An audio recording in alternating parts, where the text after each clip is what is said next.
Welcome back, everybody, to second episode of Kick the Can podcast, where we'll be talking about all things Bronx or Mount Carmel, my experiences also traveling with some of the entertainers, how I landed into that. Actually, that's what we're going to talk about a little bit today. Everybody always asks me when in my later life, after I traveled,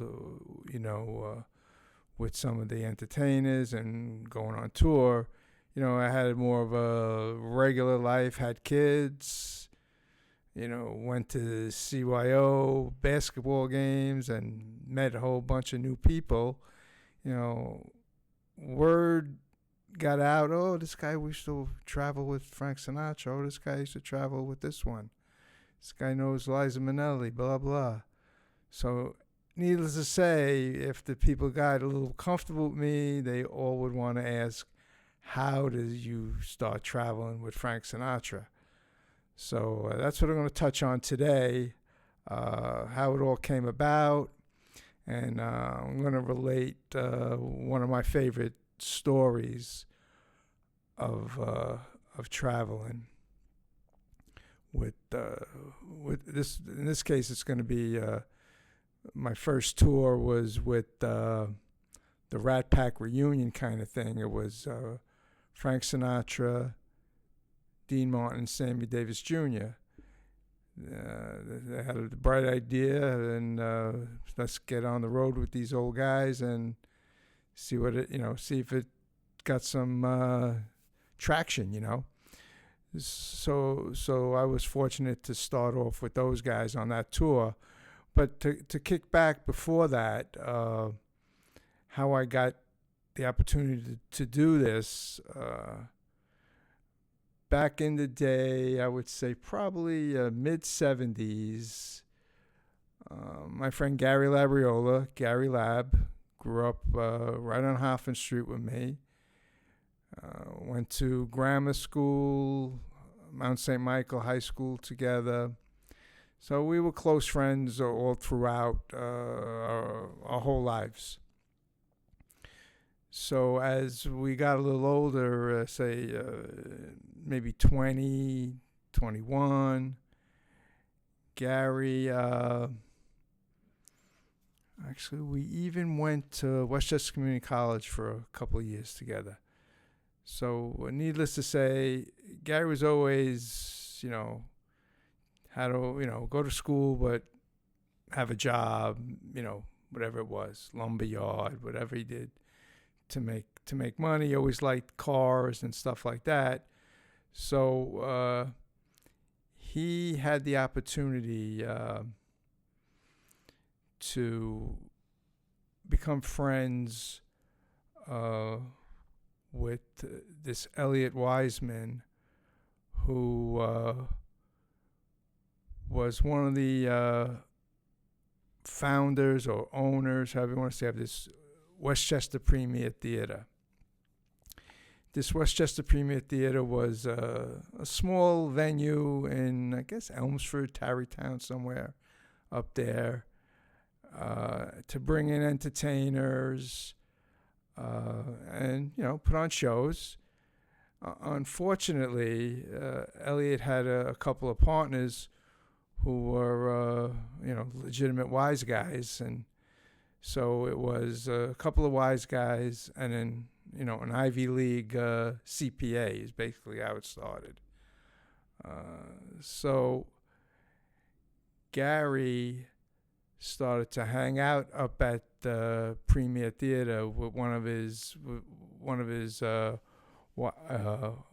wise guy friends who I think lived in his neighborhood. He got friendly with somehow, an older guy, older than us anyway.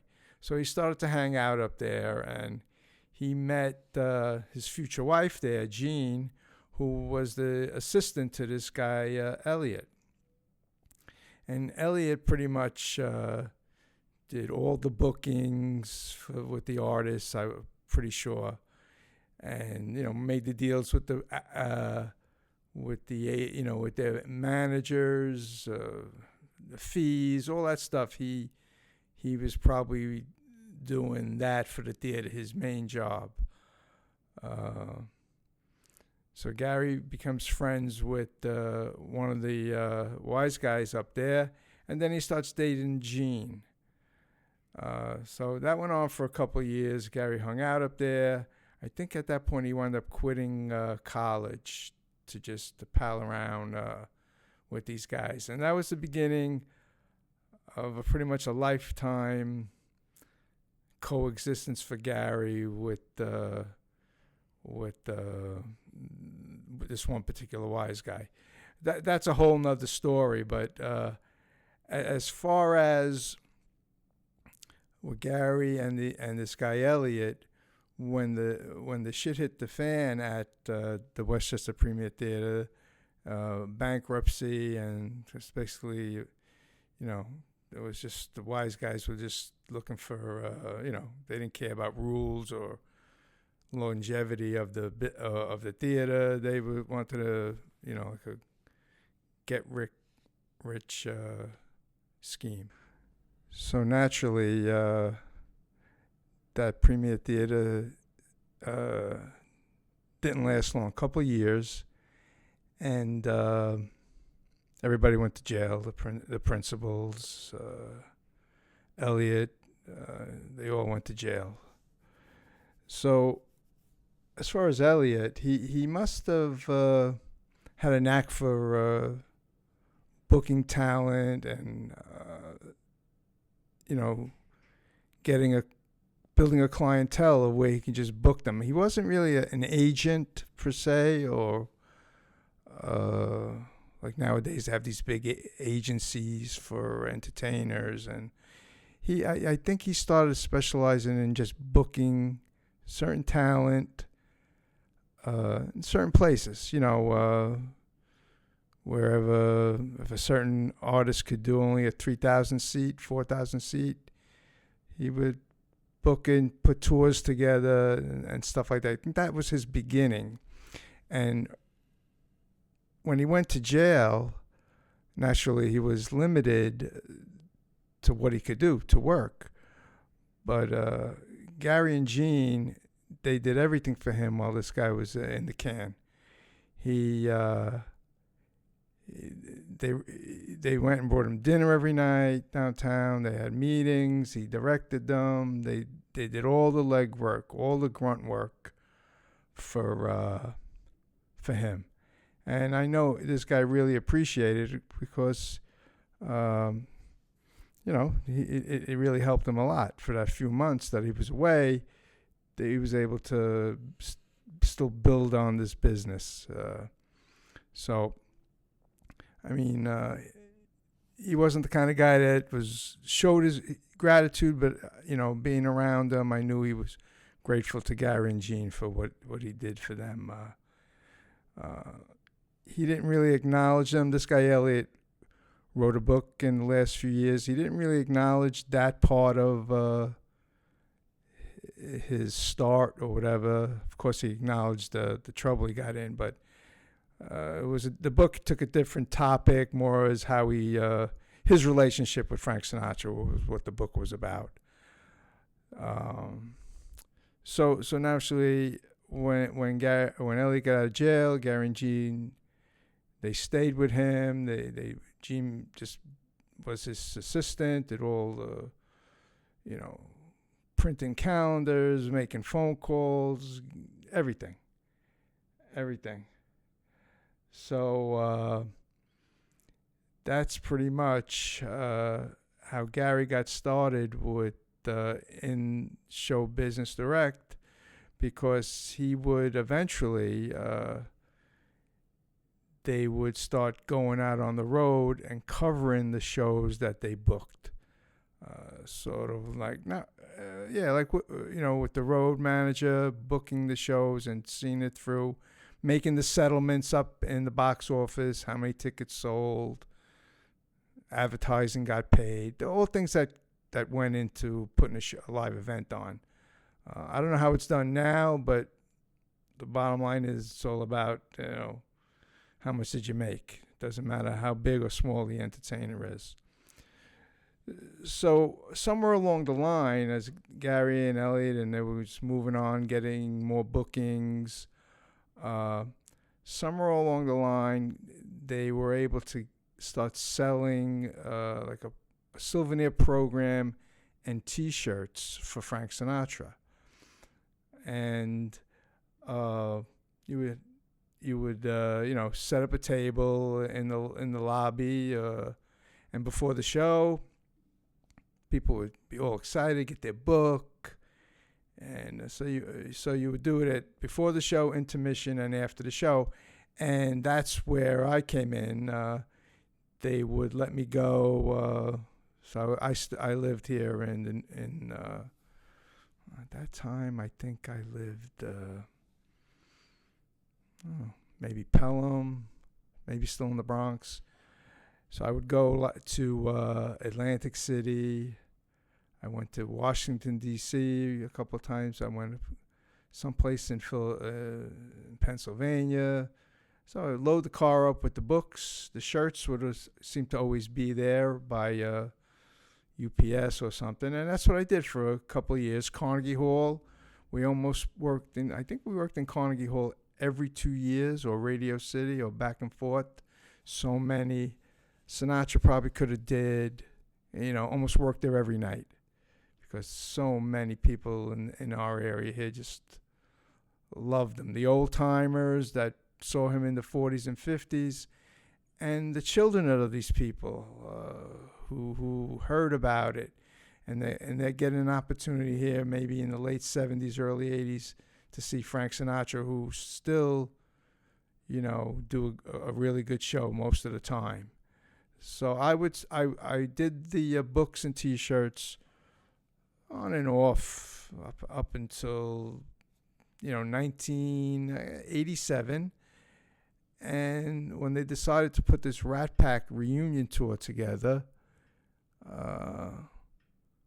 they were going to go on the road. Frank, Dean, and Sammy, kind of a big entourage, a big orchestra.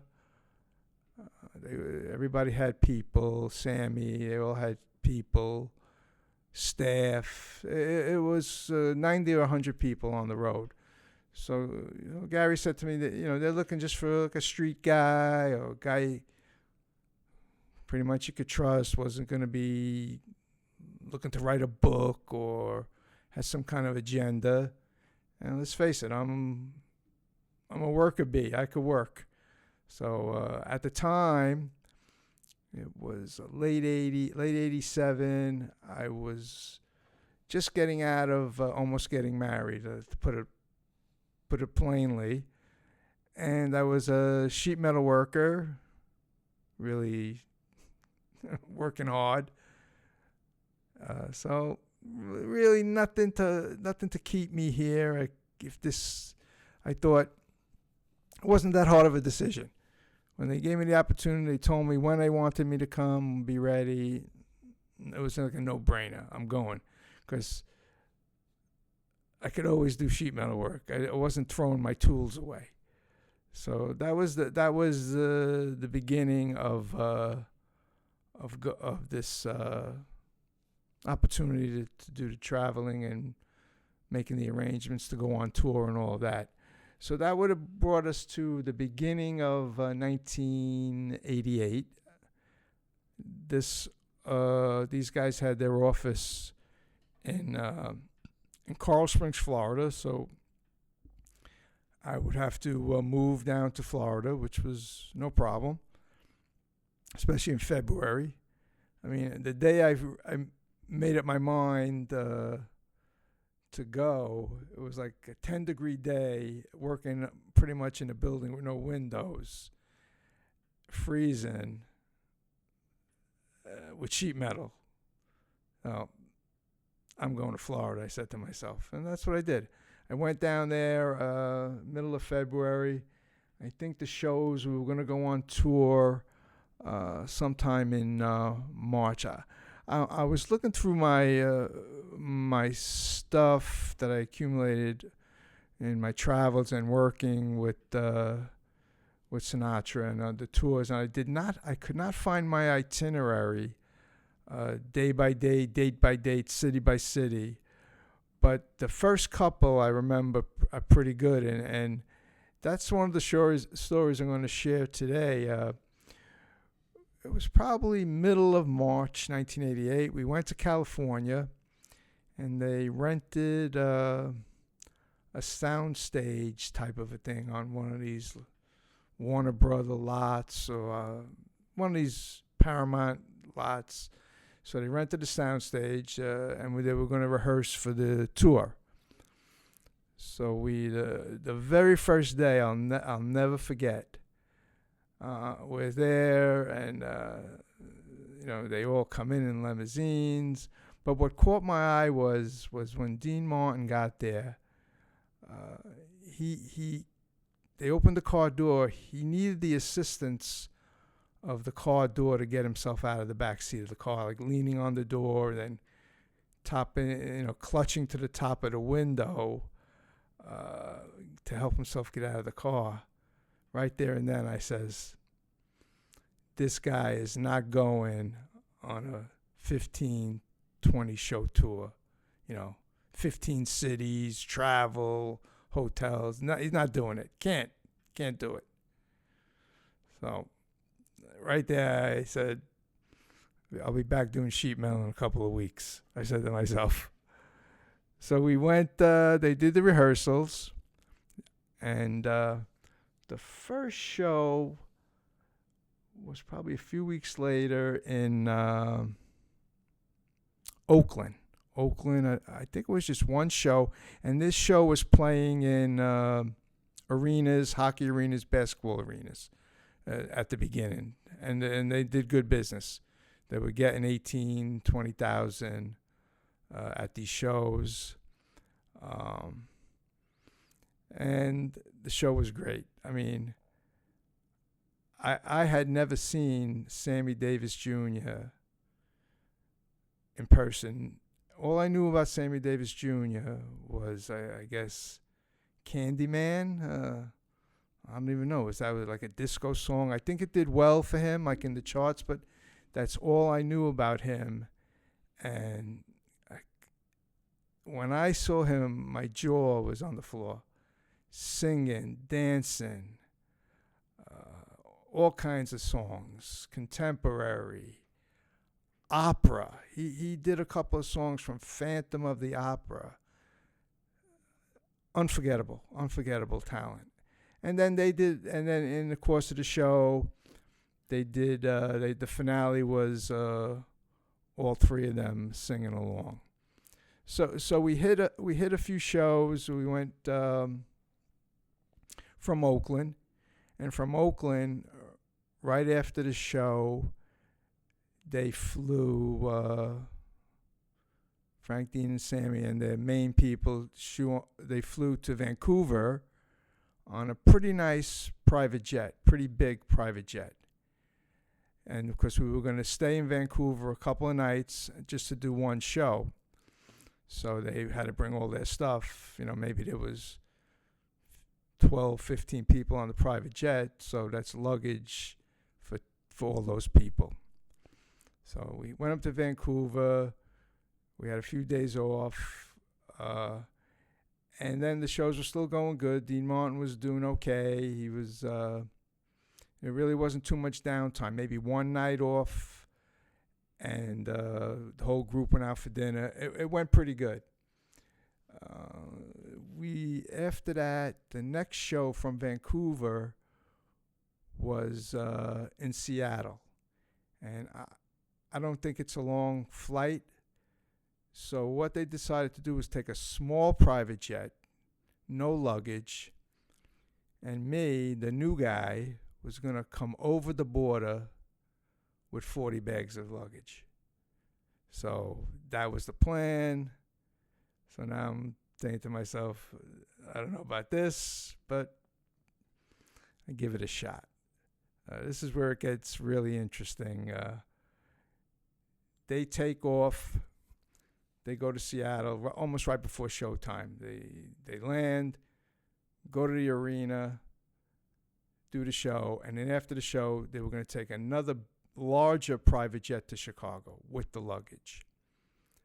So my plan was I left really early, started to drive from Vancouver to Seattle, got to the border. Yep, Paul Granelli, 40 bags of luggage. Nah, you're not bringing these 40 bags over. Pull over. They come out, all these I guess Border Patrol or Customs guys. I explained to them what's going on. And they really didn't for 1 minute think there was something wrong here. Like I was pulling something off, smuggling, nothing like that, never. They couldn't be more courteous, but there apparently are some rules that they really didn't know. I don't too many people show up at the border with 40 bags, even in 1988. So we got to take. They tell us all the bags have to come out and bring them into the little headquarters over there at the border crossing. Take all the bags, bring them in, sit down. Nothing. Hours are going by, nothing. Because they're not like 10 guys back there. The guys are all still watching the border. So it's not like there may have been a supervisor or one or two agents back there, but it wasn't like that. Till you see on TV now, there's hundreds of Border Patrol agents every time on these shows they show. It's a whole different thing now after 9/11. So I'm waiting. Finally, they get a chance. I'm talking hours go by, and my timing is getting squished in because I got to get this luggage onto this bigger jet to go to Chicago with them. So the guy comes out, the Border Patrol guy comes out. He goes, "Here's what we're going to do. We're going to pick 3 bags to look into. I know they're not your bags. We're going to pick 3 bags, randomly search them, and then I can he wanted to make a report, and I can go on my way. What am I? I'm in no position to say, oh, no, you can't. Search the bags. I mean, this was Dean Martin's bags, Sinatra's bags, their wives, whatever, everybody. So it seemed like forever, another hour and a half go by. What the hell is going on with these guys? So I kind of walked over to the glass and tried to look down the hallway, see what these guys were doing. I look in a room, there's like 4 or 5 Border Patrol guys. They're watching TV and they're laughing. What the hell is going on here? So shortly after that, the guy comes out. He goes, all righty, here's what we got. We opened one of the bags out of the 3. It had gay pornography, VHS tapes, I guess they were. So there's no specific rule for pornography coming over the border, but because they're not yours, we're going to confiscate them. And if and they gave me a form to give to the owner of the tapes, and I could go. Okay, load up the van again, get in the car, and I was zooming to Seattle. Needless to say, I get there too late, and I got to the arena in Seattle. Sinatra was singing New York, New York. The show was over. And they were in the car on their way to the airport with for the ride to Chicago on a larger private jet. So here I am in Chicago, in Seattle, me and these 40 bags again. Now it's like 10 o'clock. So there really was no head scratching. I just got back in the car, got the luggage truck, went to the airport, bought myself a ticket on a red eye from Seattle to Chicago. And here you go again. I'm checking 40 bags. A little different at the United Airlines counter as opposed to the border. They just tallied it all up, and I gave them my credit card. I think it was $7,500 in extra baggage. So, I mean, another live and learn. They take the bags. I had a little bit of time to kill before the plane left. I was take a deep breath and just think about what had just happened. You know. So now I get on the plane, close my eyes a little bit, land in Chicago, go to the baggage claim. I got 2 or 3 red caps with me with the carts. Get the bags.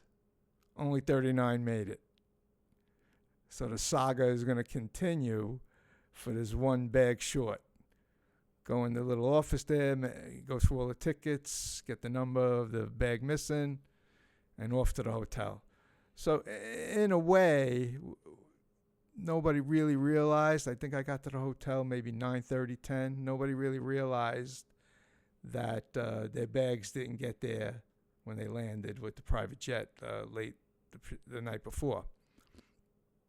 And then the one bag that was short showed up mid-afternoon to the hotel.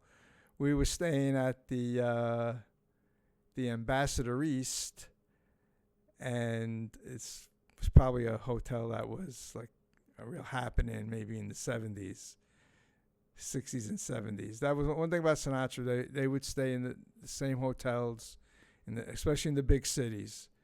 You know, San Francisco, the Fairmont, New York, the Waldorf Towers. Chicago was the Ambassador East. So to back it up, now that I'm back and I have to explain to this person that got their tapes, who I didn't know, it was Dean Martin's dresser, wardrobe guy, I guess. But it's kind of funny. Dean Martin came on tour with a tuxedo and pajamas. That's it. But he had this guy who was good, I guess, you know, got his tuxedo ready and before he went on stage. So he was the owner of the, his other job was a film director, and he was a porno film director. And his other job, and I guess he was a wardrobe person also for entertainers, maybe movies. I didn't even know the guy, and I never got to know him because when we got to Chicago, we had a few days off. We weren't doing an arena type of show. It was a theater, I think the Chicago Theater, if I remember right. So it's a Carnegie Hall kind of a place. So we had a few days rehearsals and a few nights off before the shows kicked in. And now Sinatra, he thinks it's the 60s in Vegas with Dean and Sammy. He wants to go out every night. He he wants, they want to reminisce. They want to have a few drinks. It was pretty exciting. He was really excited about it, Sinatra. It's probably why he, gave his blessing to do this tour. So I think the first night, Dean, he made it to dinner, but no festivities after that. Right up to his room. All right, no big deal. We stayed down. We had a few drinks with Sinatra and Sammy, who were just enthralled with each other, so happy to be working together. So the next night, no show also, same thing, dinner and hangout. Dean Martin disappears, not coming down. Sinatra goes berserk. He's wants to know what room Dean's in, take me to his room, where is he, this is why we're here. Dean Martin was a frail man. When his son, I think he was in the Air Force or something, He crashed his plane a few years older. They say Dean Martin was never the same after that. And he just wasn't gonna be take part in any extracurriculars. Dean Martin lived a small lifestyle. He didn't need the money on this tour. For Sammy, this was a big shot. Boy, here's a guy that worked 250 nights a year in small venues. This was great for him. A nice big payday. And Sinatra, of course, he had a lot. He had houses all over the world, staff. He had to continue to earn. So Dean was not into it at all. And he wasn't going to have any part of it. I don't recollect when exactly this went down, but before we even did one show in Chicago, we woke up in the morning, Dean Martin was gone. His manager, and his dresser, they took the private plane. I think it was his lease, and he went back to California, finished, with only 3 shows in the books. He's gone. Now for sure, I'm calling my old boss, see if I can get my sheet metal job back. But nobody, the big money, a lot of money at stake here for these people. What they did was they put out a press release that Dean Martin, for whatever reason, was not going to continue on. But the show was going to continue on with Frank Sinatra and Sammy Davis Jr. Not one person brought their ticket in for a refund. Not one. The rumor was that one person did, and that was in a show that we were going to do maybe in a few weeks in Minneapolis, St. Paul. So they revamped it. They had, Sammy Davis Jr. and Frank Sinatra, they're doing this their whole life. So they didn't have to sing any songs with Dean, but they picked up the slack. And that was the beginning of it for me. The show went on, the tour went on, which is Frank Sinatra and Sammy Davis Jr., right through the spring. I wish I could remember all the cities we went to. It was probably about a dozen. Some shows like Chicago, some cities like Chicago, we did more than one show in the city. And from there, I what do they say? Sowed my oats in showbiz. It was hectic, but I guess I didn't lose my job. I just lost one piece of luggage for a little bit. So basically, that's how I got my start in that. And the tour in the fall of '88, they replaced Dean Martin with Liza Minnelli because they had the whole thing booked already. The whole 1988 was booked in all these cities. So they put Liza into the mix, and the show was great also. She knows these guys. Judy Garland was personal friends with Frank Sinatra and Sammy Davis Jr. So it was like, all right, here's our friend. They knew of Liza. Now she's a big talent by then in 1988. And we went on with her for the second leg of the tour, and it was great. It was great. No, Sinatra was able to do all the shows, keep him happy, get him a nice big hotel room, stay out late at night, and that was the beginning for me. Moving forward, I'm going to reflect on a few more of my touring stories. I know everybody wants to hear about that stuff. I'm going to be talking also in the next episode or two is more Bronx stuff. The stuff that really endears me, and so many people still around so I could bounce ideas off of and talk about the same old stories. So we're going to go back and forth, little showbiz stuff, Mount Carmel stuff, the neighborhood, growing up in the neighborhood, all those things that I think people are going to want to hear and reminisce about. I wanted to share something with you today because, I'm going to be putting some photos up on the Kick the Can podcast. Kick the Can Pod Facebook page. I'm going to be putting up some photos up. And I'm relatively new to Facebook. Just this week alone, somebody posted something about Vita's candy store. It was this little sandwich shop across the street from PS 45 on Hoffman Street, right on my block. The response, over 100 people had a memory of this sandwich shop. So myself and Matt, my son, anything Bronx, any kind of stories, I think it's going to tap into some folks.